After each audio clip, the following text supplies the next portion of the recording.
resposta, entendeu? Então, é o que o professor tem. Eu acho que a categoria tem que dar uma resposta. Pô.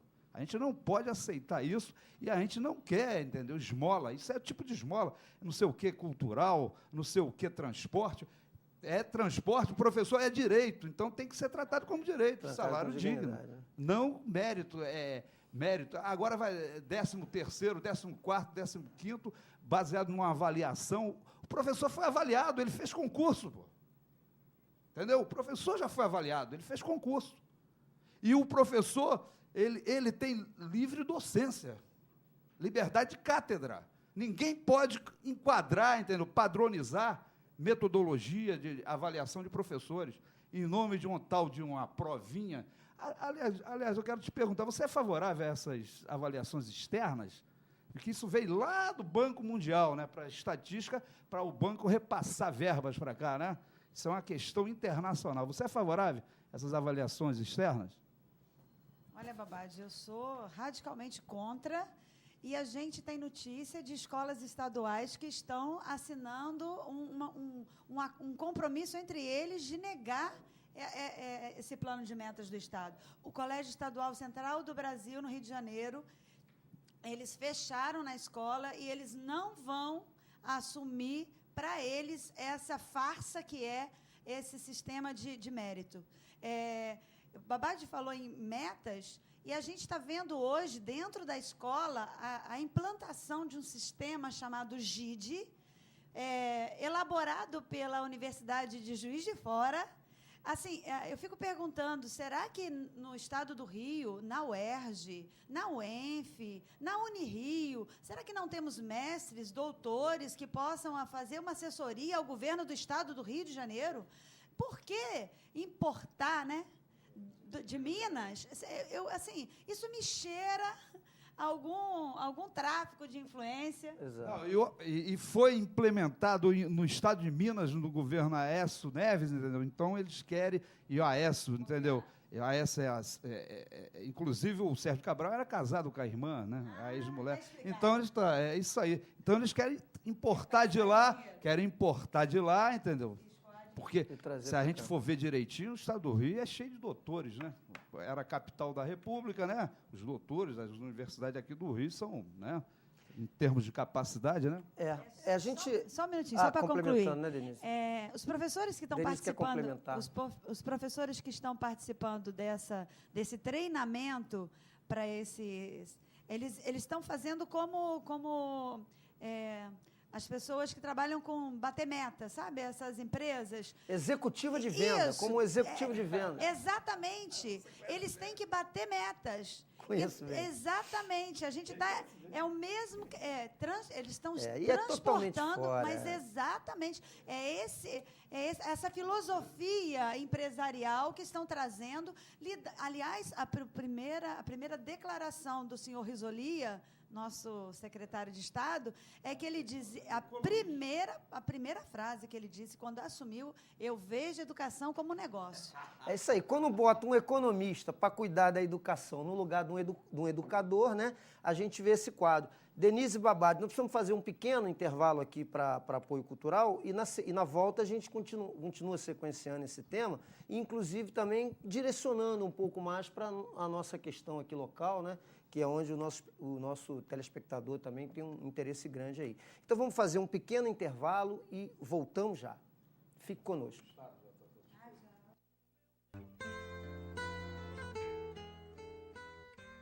Programa Cidadania e Socialismo com Cláudio Leitão. Estamos de volta aqui para o segundo bloco. Eu queria registrar aqui a participação, né, dos nossos internautas, de alguns telespectadores, e dizer que o livro da semana, né, é do Jean Piaget, da série Os Pensadores, né, filósofo, psicopedagogo, uma das cabeças brilhantes, né, que pensaram a educação aí a nível mundial, né? Então, registrando aqui a companheirada, ó, o Cláudio, meu xará, que está sempre aqui comigo, Frajola 44, a Júlia Porto, o Carlos Tadeu, a Alcione, o Alex, são alguns dos nossos telespectadores que estão aqui. Ó. O Tadeu aqui, inclusive, refere-se aqui e elogia o debate, concordando com as posições da Denise aqui com relação à educação estadual, né? Isso aí, o Tadeu referenciando aqui a fala da Denise. Mas, Denise, você queria complementar uma situação com relação ao Estado, né? Você queria complementar, pode complementar. Porque assim, quem ouve o secretário de Estado, o senhor Risolia, falar da meritocracia e começa a observar o que o governo, né, que o órgão oficial diz, fica pensando que é assim, mas não é. Aconteceu recentemente uma seleção para orientador de gestão e eu me inscrevi para essa seleção. Então, na primeira fase da seleção era uma análise de currículo, eu fui aprovada na primeira fase. Na segunda fase era uma fase objetiva, com questões muito claras, você marcava uma prova, e aí eu devo ter ficado, acho que em terceiro lugar no estado, primeiro lugar aqui na região, e na terceira fase dessa seleção foi entrevista. E aí, na entrevista, eu não passei. Aí, porque, assim, na verdade, isso é só para legitimar a indicação. Porque só vai ser aprovado na entrevista quem o governo achar que vai cantar na cartilha dele, que vai rezar ali na cartilha dele. E aí, o que acontece? Fica parecendo que tem um processo de seleção séria, que, na verdade, não é. Não acontece. E aí todo mundo fica, não, porque agora a gente não tem mais indicação política.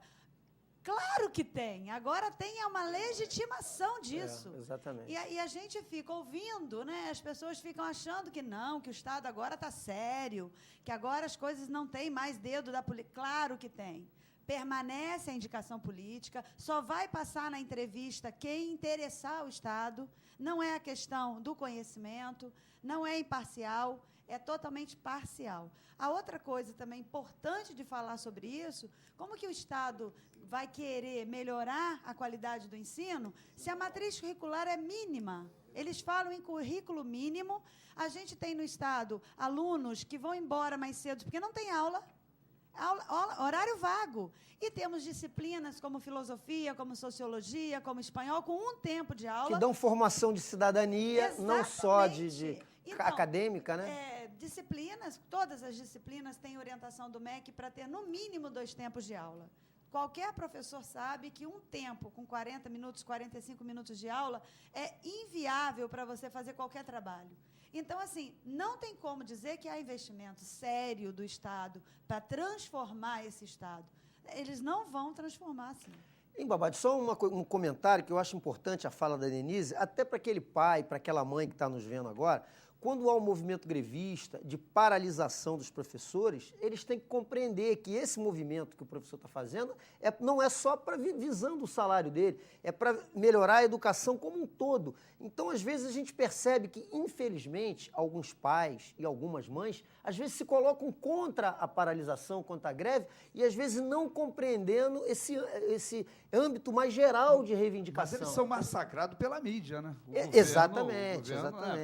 Pega a mídia oficial para massacrar, né? Então a fala da Denise é importante nesse sentido, para que o pai e a mãe fiquem conscientes que, às vezes, a questão da paralisação não se resume só à questão salarial dos professores, mas uma questão muito mais abrangente, né? Olha só, Denise, eu quero te fazer uma pergunta. Olha só, a gente sabe que esses camaradas, a elite, não tem filho em escola pública. Então não interessa, entendeu?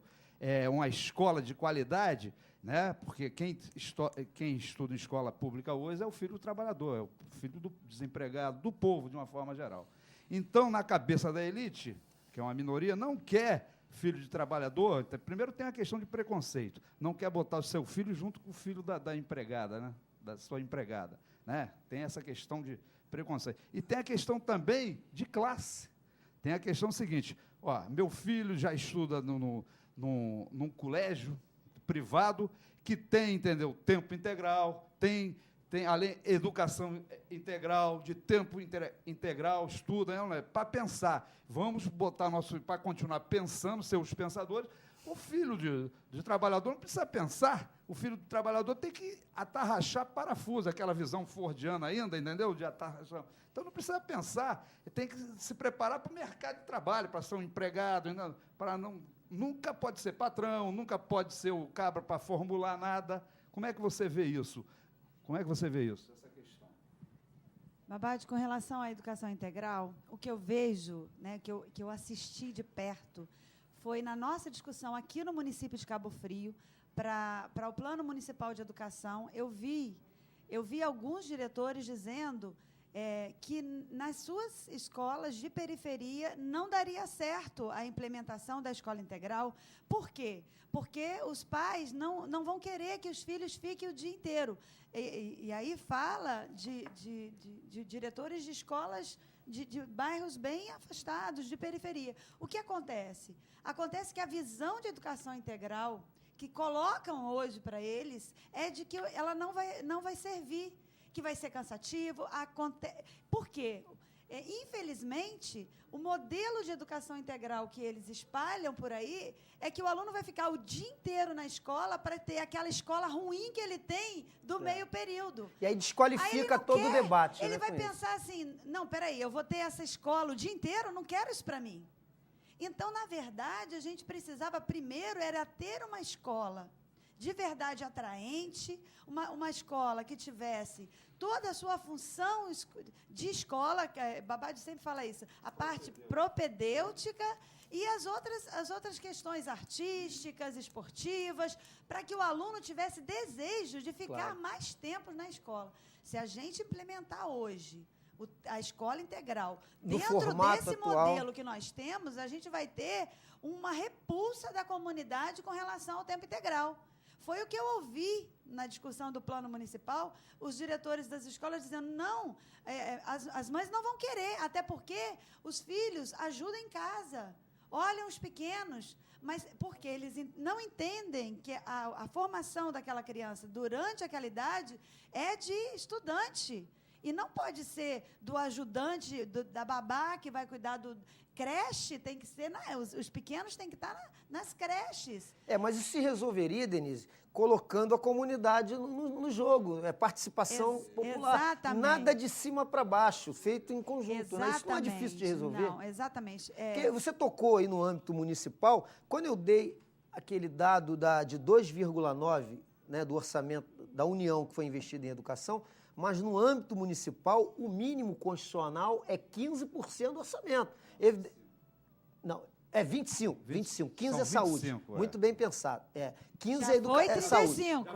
35. Já foi 35. Reduziu. Já foi 35 Se no o governo prefeito- Alaí Correia, tirou Isso. para botar com o argumento que é direcionar para a cultura. Acabou tirando, não botou na cultura e a educação. E a educação, isso. Aí tirou, ou não?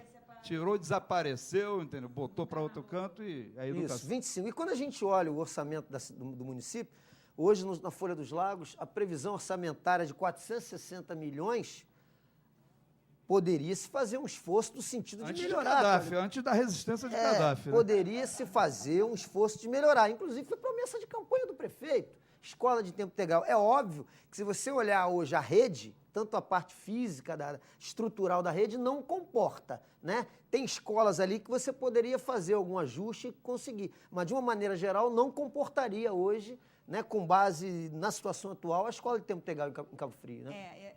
Eu te digo que muitas escolas não podiam nem funcionar.